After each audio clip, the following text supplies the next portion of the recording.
Accueilli par les griots comme un prince dans le cadre de la deuxième journée de sensibilisation sur la cherté de la vie et les mesures d'atténuation prises par le gouvernement, c'est une salle de conférence de la mairie de Waké remplie qui attendait le ministre Biotchané dans la soirée du vendredi 13 mai 2022. Venu pour expliquer à toute la commune les efforts fournis par le gouvernement pour amoindrir les effets de cette crise mondiale, le fils de Séméré était chez lui parce qu'il était de la commune de Waké. Après la prière de l'imam pour recommander la séance à Allah, c'est le maire qui a pris la parole pour souhaiter la bienvenue au ministre et sa délégation. Il y a environ une semaine qui nous a été annoncée cette séance au cours de laquelle nous aurons en présence le ministre d'État. Et nous savons le sujet pour lequel il est avec nous. Nous savons aussi qu'il est le plus indiqué à nous parler des questions du développement de notre pays.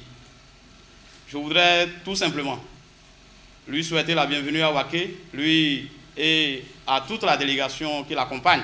Devant les sages, les imams, les femmes et les jeunes de toute la commune, le ministre a donné les raisons de ce calvaire et les mesures prises par le gouvernement pour soulager un tant soit peu les populations. Le monde entier est confronté à une nouvelle crise qui vient s'ajouter à une autre aussi dévastatrice.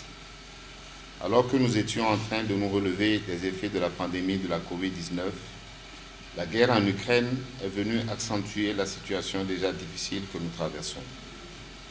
Je dois préciser que les deux crises dont je parle sont à l'échelle mondiale.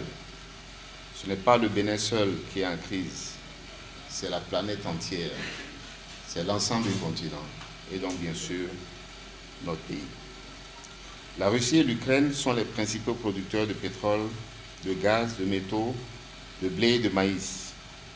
Selon les experts économiques, les effets du conflit entre ces deux pays se propagent à grande échelle.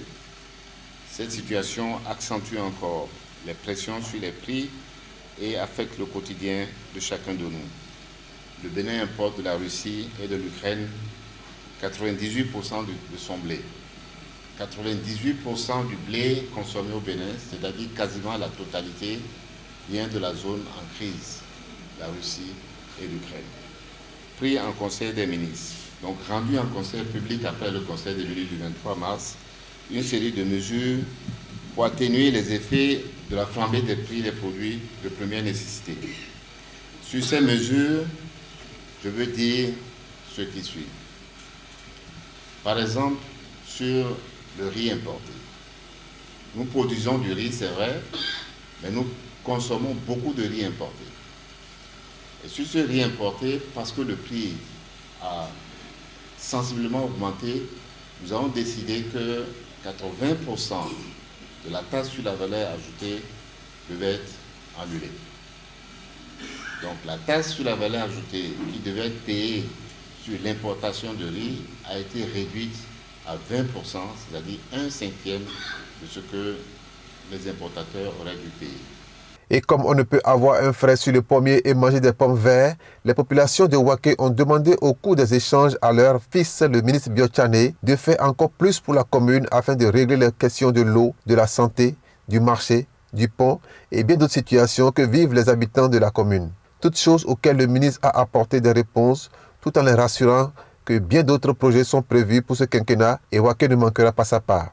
Je veux répondre à vos questions en commençant par la question de la santé. Parce que j'ai écouté les réactions et je ne suis pas surpris parce que nous avons eu le même débat à Cotonou au niveau ministériel. Vous savez que nous avons lancé un programme national qui s'appelle ARCHE, au terme duquel tous les Béninois, quel que soit leur âge, doivent bénéficier d'une assurance médicale. Pour que la situation dans laquelle quelqu'un est malade et il n'a d'autre recours que d'aller se coucher pour attendre que ça passe, on cesse avec ça. Mais ce programme a commencé par une phase pilote. Et cette phase pilote-là, je crois qu'elle a concerné aussi Waké. Donc, c'est ici, là, qu'on a expérimenté comment ça va marcher. Et à l'heure actuelle, on est en train d'en tirer les conclusions pour dire tel que ça s'est passé dans Waké et dans 3 autres zones, comment vous appelez ça, zones hospitalières, on peut généraliser ça. Dans le premier quinquennat, nous avons fait beaucoup de réformes dans le domaine de la santé, beaucoup de réformes dans le domaine de l'éducation, mais les investissements qu'il fallait pour soutenir ça, on a décidé d'attendre un peu plus. Et c'est maintenant, dans ce cours de ce quinquennat, que beaucoup d'investissements vont être réalisés dans le domaine de la santé et aussi dans le domaine de l'éducation. Ça a commencé, le maire en a parlé tout à l'heure, l'hôpital départemental, le CHD, va être réalisé pour le bien de tout le département, y compris de Waké. Satisfait des explications, plusieurs participants saluent à sa juste valeur cette initiative du gouvernement qui leur a permis de comprendre la situation. Vraiment, la séance s'est très bien passée.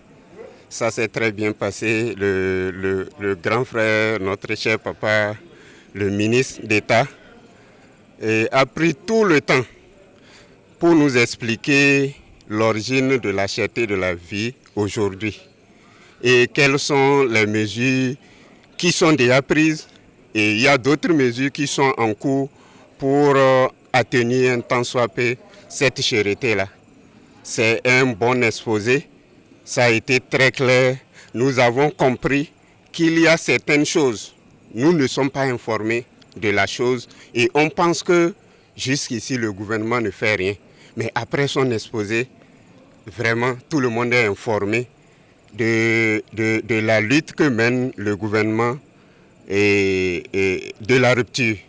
Vraiment, ça a été excellent. Oui, on est totalement satisfait parce que grâce à son exposé, nous avons compris beaucoup de choses dedans et on est fiers de notre grand frère. Il a dit qu'il va essayer aussi pour aider le Bénin et en particulier la commune de Waké. La tournée gouvernementale, la population avait besoin de ça parce qu'il y avait beaucoup de bruit, les trucs sont chers, engrais, tout ça là, ils ont tout énuméré. C'est très bien. La population a compris aujourd'hui. Tout le monde a entendu ce que les gens pensaient. Ce n'était pas ça en réalité. Alors, c'est une crise mondiale, africaine. Donc vous voyez, aujourd'hui la population quand même a entendu. Moi personnellement, je suis très fier de ce qu'il a dit. Il a expliqué de long en large comment les choses se passent.